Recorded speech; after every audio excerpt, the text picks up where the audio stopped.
As I mentioned in the introduction to the previous tutorial, there are two importantly different ways in which an argument can satisfy the logic condition. One way is if the argument is valid. Another way is if the argument is strong. We've talked about validity, now let's talk about strength. Here's an argument.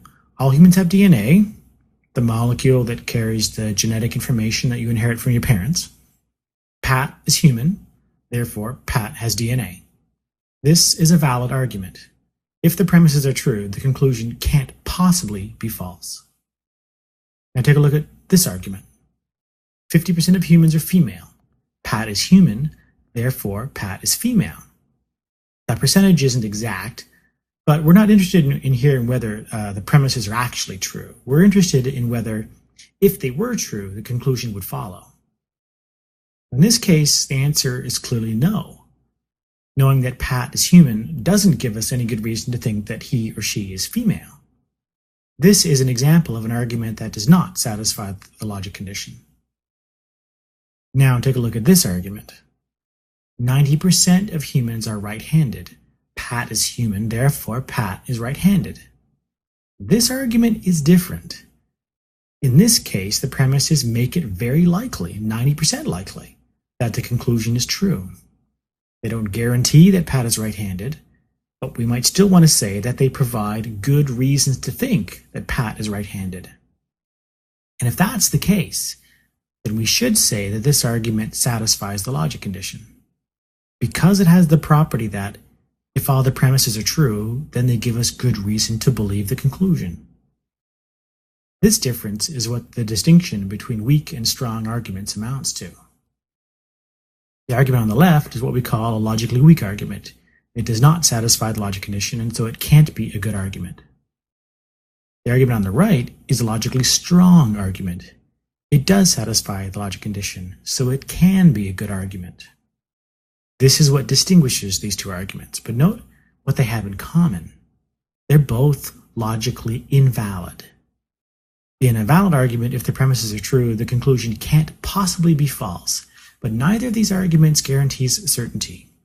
They're both fallible inferences. Even if the premises are true, you could still be wrong about the conclusion.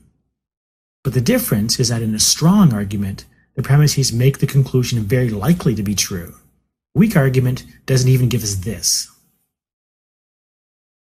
Now, these examples immediately raise an important question.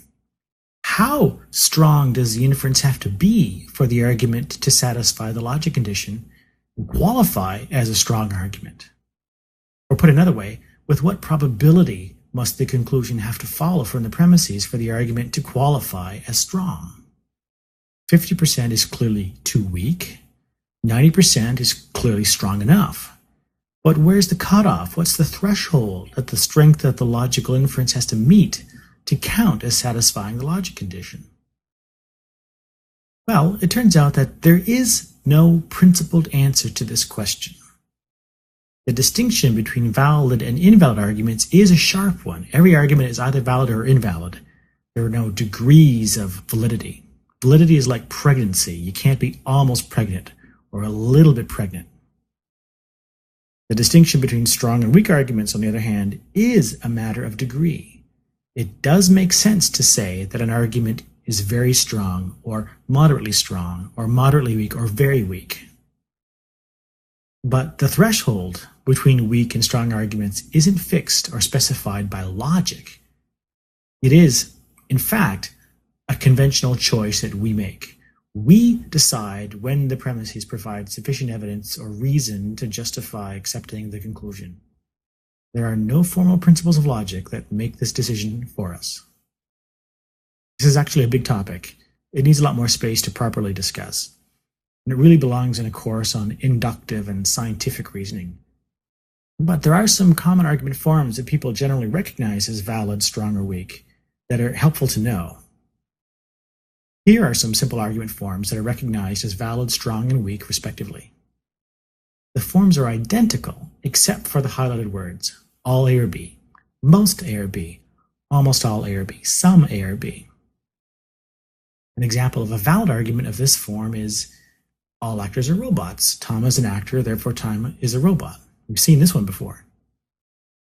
but if we change all to most, we get an invalid but strong argument. Most actors are robots. Tom is an actor, therefore Tom is a robot. The conclusion doesn't follow with certainty, but we're stipulating here that most means enough to make it reasonable to believe the conclusion. And if we switch from most to some, like so, we get a weak argument. Some actors are robots.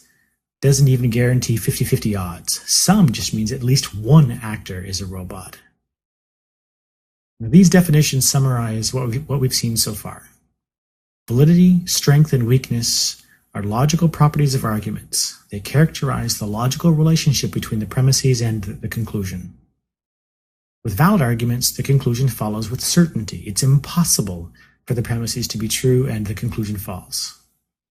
With strong arguments, it's possible for the conclusion to be false, but it's unlikely. The conclusion follows with high probability.